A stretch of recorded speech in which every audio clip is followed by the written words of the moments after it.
It's kudos to the citizens of Jefferson to give us the tools that we need to enforce the law. And obviously it's a sad outcome for some family here, but it's a lot sadder for the two that were killed on Peters Road. And I'm glad we had a good outcome. We do begin with breaking news out of Harvey. Deputies are investigating a deadly shooting at a shipyard. Authorities say 2 people have been killed by a former employee. It happened at FMT Shipyard on Peters Road, and now we know that the suspected shooter is dead, shot and killed after exchanging gunfire with police. WDSU is bringing you live team coverage this afternoon. We begin first with reporter Courtney Williams. Courtney, you're at the scene. What can you tell us? Well, Darryl, I'm here at the shipyard where the incident took place, and when we first got here, there were multiple employees leaving out of here as quickly as possible, some even leaving crying, including family members. Now, I want you all to go ahead and take a look at the video here on your screen. This is what we saw when we first got here. We also spoke to Sheriff Lapinto, who told us that the suspect was terminated from his job about a week ago and came here to the shipyard unannounced and killed 2 employees that worked on the same crew as him.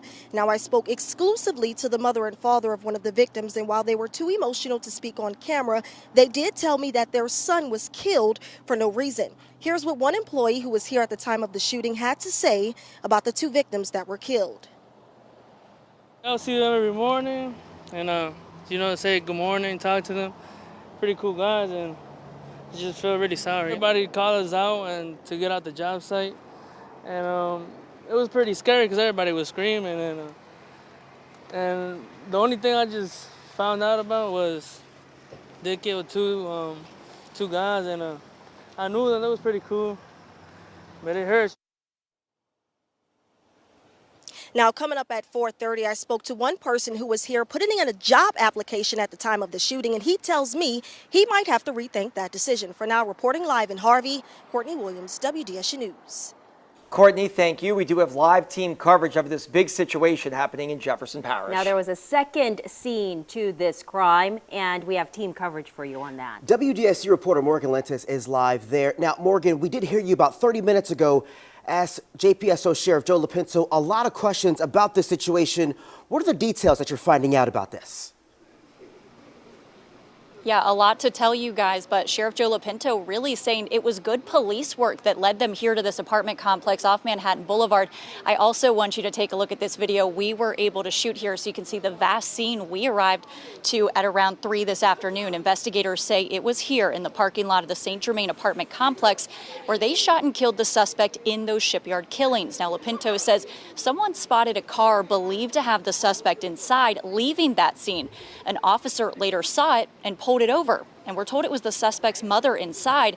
The sheriff says she had no idea what happened and had just dropped her son off at this apartment complex. So investigators quickly surrounded it, and they say not long after the suspect exited an apartment, spotted the police, and started shooting. That is when they returned fire.